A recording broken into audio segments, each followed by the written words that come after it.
Hey there guys, Conceptual Concept 6.9 here in the beautiful Pacific Northwest. Today I am going over SPRs and why you might want one. So an SPR is an intermediate caliber rifle that is optimized for medium to longer ranges. Now I'm going to go out on and say this just to start. I think that the AR-15 is probably the best rifle in the US market for this role. Primarily because the accuracy potential out of an AR-15 is much higher than like an AK, as well as parts commonality. And if you're rolling with a crew, your magazine and ammo commonality are kind of a big deal as well.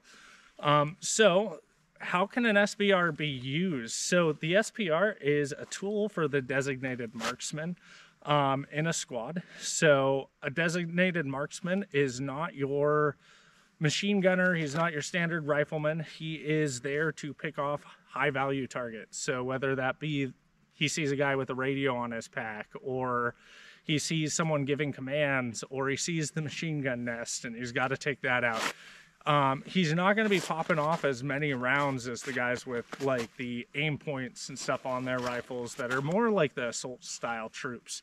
Now being said, this is made to kind of be able to integrate in. So if he needs to go ahead and set up an ambush, go ahead and fight close range, clear buildings, stuff like that, still can do it. It's not as optimized for the task as the rest of the crew, but it is still able to perform those functions. It can also be used as a suppressive weapon. So while not as good as a machine gun, it can be used to lay down accurate fire at range. Hopefully keep your enemy's heads down long enough to allow your maneuver element to make their way around and ambush them from the side. So it's not going to do as great as a machine gun. A machine gun's definitely better, but it can be pushed into that role if you need it. It also allows you to take low probability shots at distance. So you have enemies, combatants that might be engaging outside of what most of your group can perform at. And this guy with its optic allows you to engage at those longer distances and hopefully either suppress the enemy, get him to leave, or put him down. So those are really the benefits in a squad setting for this guy. So now we're going to go ahead and try shooting this at some range.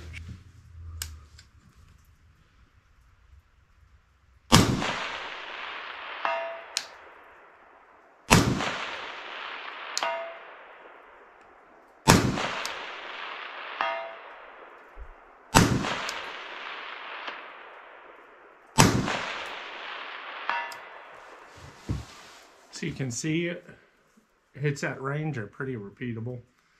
So threw that one, but that was all me. Right, so where this might fit in a role as a modern Minuteman is a more versatile tool, is the best way I can put it. In a previous video, my top 5 shit hit the fan guns for foreign occupation, I went over not wanting direct contact with the enemy. So this guy allows you to fit into more of a sniper role, shoot 1 or 2 rounds and displace, get away from where they might be honing in on you, right? So as a sniper weapon, especially in urban or forested areas where you're a lot more limited on range, this might be your best option. It also has the capability of returning fire. So let's say they get close to you and you need to suppress the enemy and get the heck out.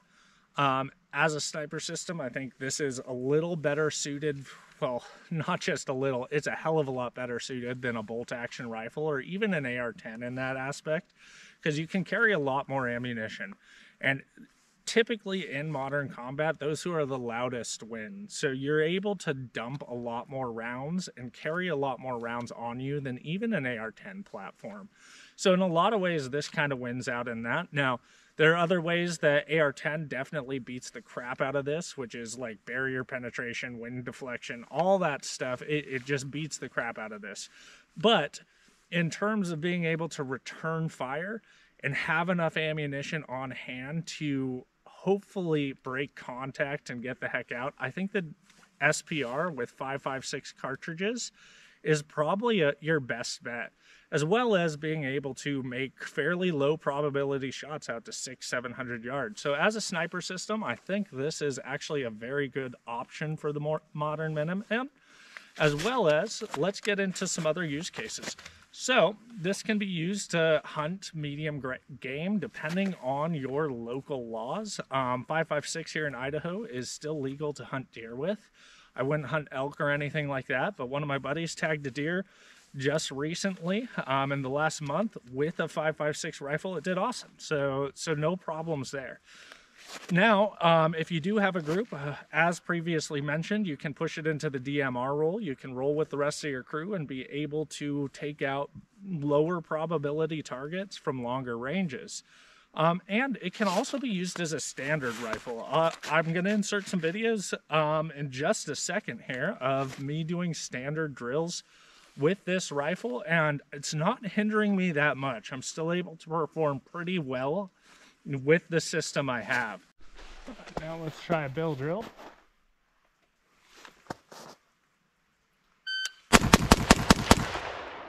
All A zones 145.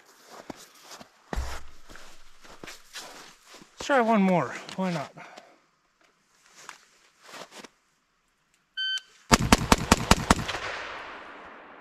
.154.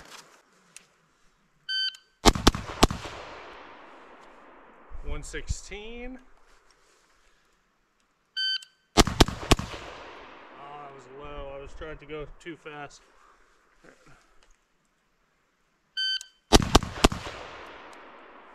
All right, and 109.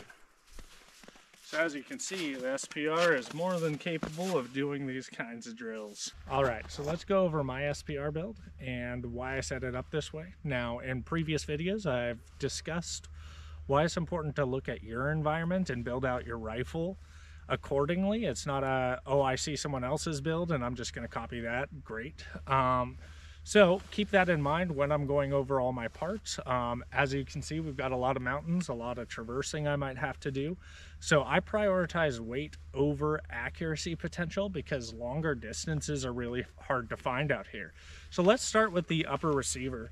So the upper receiver is a BCM enhanced lightweight cold hammer forged upper receiver. I was able to shave about a pound off of this rifle just by going with this upper. Downside is accuracy potential is not quite where a stainless match grade button rifled system is, but upside is it shaves a pound off. So traversing through this, it makes life just a little bit easier.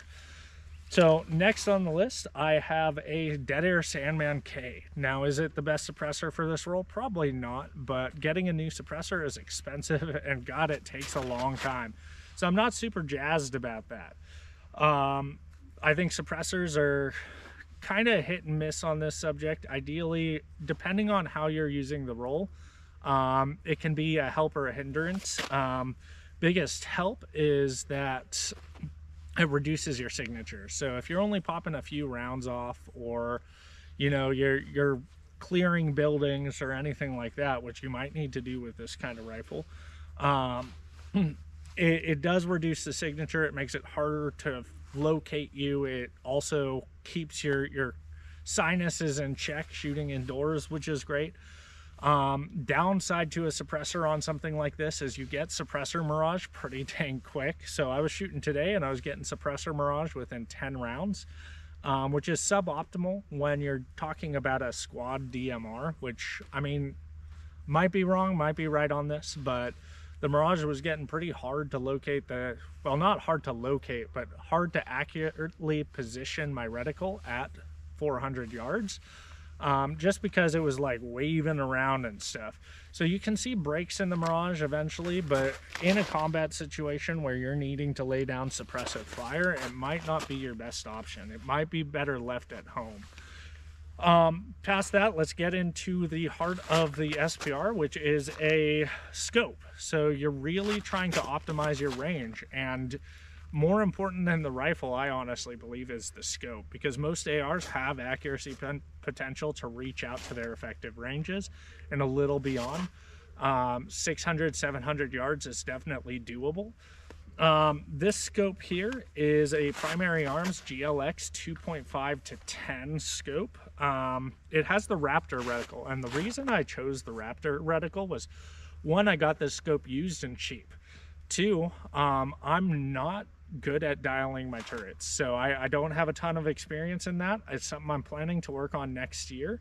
But the Raptor reticle has a ballistic reticle, which is really, really nice for knowing your holdovers at those extended ranges and being able to engage targets out there. Past that, I do have a Harris 6-9 bipod. An Atlas might be better, but this is what I have, and it seems to work pretty good for me. Other than that, I do believe in having a light on your rifle at all times, and if you have night vision, an illuminator is pretty important.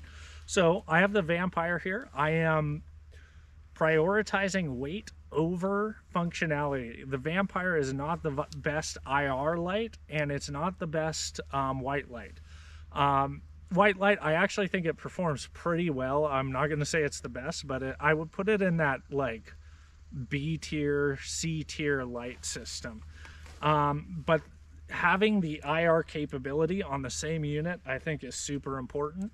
So that's why I chose this. The IR is suboptimal again.